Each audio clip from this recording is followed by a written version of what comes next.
که اگر تمامی دنیا جمع شود و آن شخصی تهمت زده با ارغمچین ها بندن هم نمیچسبد به تهمت.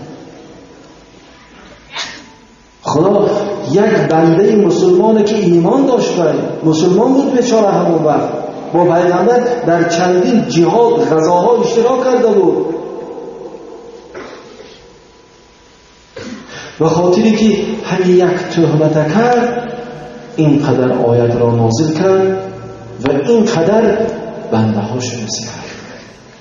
اما امروز شخصی که بر قرآن دعوای ایمانداری میکند و شخصی که دعوای ایمان به پیغمبر خدا داشتن را میکند، از بالای مسلمان تهمت ننویسد. شما شنیدید این آیت های قرآن را که تهمت چقدر گناه بزرگ است. تهمت را بالای یهودی هم کردن درست نیست. آن مسلمان یک طرف است. ولولا فضل الله عليك ورحمته لهم طائفة منهم أن يضلوك وما يضلون إلا أنفسهم. و خدا پیغمبر را باز هم منت می‌نهد، میگوید اگر فضل خدا بالای تو نمیشود و رحمت خدا بالای تو ای محمد نمیشود، یک گروه مردم قصد کرده بودند اینکه تو را گمراه کنند. همون قبیله تو که خواستن پیغمبر را طرفدار شخص خودشان کنند. یک گروه مردم خواستن که تو را گمراه کنند، حکم نادرست از زبان تو برارند، اما فضل خدا و رحمت خدا بالای تو بود که خداوند تو را از این چیز باز داشت. و ما یضرونک من شیء، آنها با این کارشان خودشان را گمراه کردند، با این تهمتشان، با این مصلحت نادرستشان فقط به خودشان ضرر آوردند به تو که این داغ برای این قبیله تا قیامت باقی ماند. و انزل الله عليك الكتاب والحکمت وعلمك ما لم تكن تعلم. و خداوند نازل کرد به تو ای محمد صلی الله علیه وسلم کتاب را، قرآن را و حکمت را، دانش و علم فراوان را، و برای تو ای محمد صلی الله علیه وسلم خداوند علم‌هایی را عطا کرد که پیش از این تو از این علم‌ها خبر نداشتی. و کان فضل الله علیک عظیما. زیرا خداوند ذاتی است که فضلی بزرگ خودش را به پیغمبری آخر زمان خاتم النبیین شفاعتگر ما و شما محمد صلی الله علیه و سلم عطا کرده است. این است برادران عزیز عدل، این است عدالت، این است رحمت خدا برای عالمیان که از زمان اولی به دنیا آمدنشان این ذات مبارک برای عالمیان رحمت بودند و شما نمونه عالی رحمت بودن پیغمبر را شنیدید و تا امروز رحمت باقی مانده.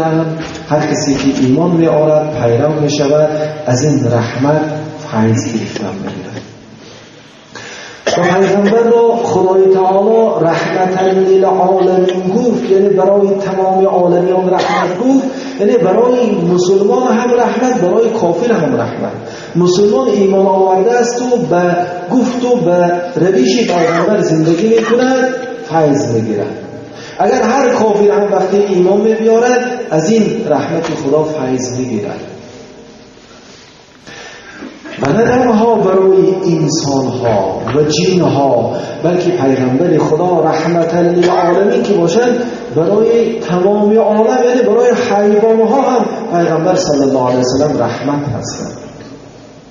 و اثباتش هم حدیثی است که امام مسلم روایت کردند عن ابی یعلا شداد بن اوس رضی الله عنه عن رسول الله صلی الله علیه و سلم ان الله كتب الاحسان على كل شيء. حضرت فرمودند که خدای تبارک و تعالی فرض گردانیده است نیکی کردن را بالای همه چیز. یعنی ما وظیفه دار هستیم موافق تعلیمات خداکی، تعلیمات محمدی که بالای همه چیز ما باید نیکی کنیم، با همه باید نیک رفتار کنیم. فَإِذَا قَتَلْتُمْ فَأَحْسِنُوا الْقِتْلَةَ. وقتی یک نفر را میکشید در کشتن هم نیکی کنید. یک کس گناه میکند و سزاواری کشتن میشود، مثلا زنا میکند او را سنگسار کردن لازم، یا دوستی میکند دستی او را بریدن لازم، یا یک کس را میکشد که حکم اسلام این است که در مقابل این کشته شود. خدا میگه پیغمبر میگه وقتی یک نفر را میکشید در کشتن هم نیک رفتار باشه، عذاب نداده کشید. اما شما از تاریخ خبر دارید که کافرها در زمان پیغمبر صلی الله علیه وسلم مسلمان ها را چگونه کشتارهای با عذاب کده نصف و نابود میکردند. هم با آتش میسوزاندند، هم عضو بدن آنها را میبریدند، هم در زیر آفتاب سوزان بالای یک تصفان عذاب میدادند. اما در مقابل این خدا چه امر کرد؟ موافقی گفتی پیغمبر صلی الله علیه وسلم بالای همه چیز میکنید، حتی یک نفر را میکشید نیک رفتار باشید در کشتن. و اذا ذبحتم فاحسنوا الذبحة. وقتی که یک حیوان برای گوشتش روغنش کشتنی میشوید، ذبح کرده میشوید، در ذبح حیوان نیک رفتار باشید. خواهی گوسفند میکشید، گاو میکشید، گوشتش میخورید، ممکن با عقلی کوتاه گویید که خیلی چی فرق هست کن بر میمورد. نه، پیغمبر خدا میگه که وقتی حیوان را ذبح میکنید در ذبح اون نیک رفتار باشید. و تعلیم میکنن که ولیحد احدکم شفرته ولیرح ذبیحته. باید اینکه وقتی شما حیوان را ذبح کردنی میشوید با تیغی که گلوی آن را بریدنی هستید آن تیغ را خوب شما تیز کنید که وقتی در حلق او مانده ایستاده آن را حرکت میدهید عذاب نداده او کشته شود. میبینید رحمتی پیغمبر گرامی محمد صلی الله علیه و سلم بالای همه، حتی بالای حیوان ها هم همچون نور ریخته می‌ایستد. زیاده از 1400 سال است که عالم از این رحمتی تحفه شده خدا فیض می‌گیرد. بنابراین ما و شما برادران عزیز باید کوشش کنیم که از تاریخ و از فعالیت پیغمبر خود خوب با خبر باشیم. مقصدی در ماه مولود چنین جشن‌های باشکوه تشکیل کردن همین است که اگر چندی هر روز از پیغمبر، از تاریخ پیغمبر، از سخنان پیغمبر بهره می‌گیریم، اما امروز بار دیگر در این ماه مبارک باید تمام عالم از خواب غفلت بیدار شود. عالم باید آگاه شود که برای او چنین رحمت تحفه شده است و این رحمت، این تحفه کهنه نمی شود، تا روز قیامت باقی است. هر کس می خواهد در هر دور و زمان به سعادت حقیقی مشرف شود، پس پیروی این ذات مبارک محمد مصطفی صلی الله علیه و سلم می شود. در عکس حال خداوند در آیه 115 این سوره نساء میگه استعیذ بالله و من یشاقق الرسول من بعد ما تبین له الهدى و یتبع غیر سبیل المؤمنین نوله ما تولى و نصله جهنم و ساءت مصیرا.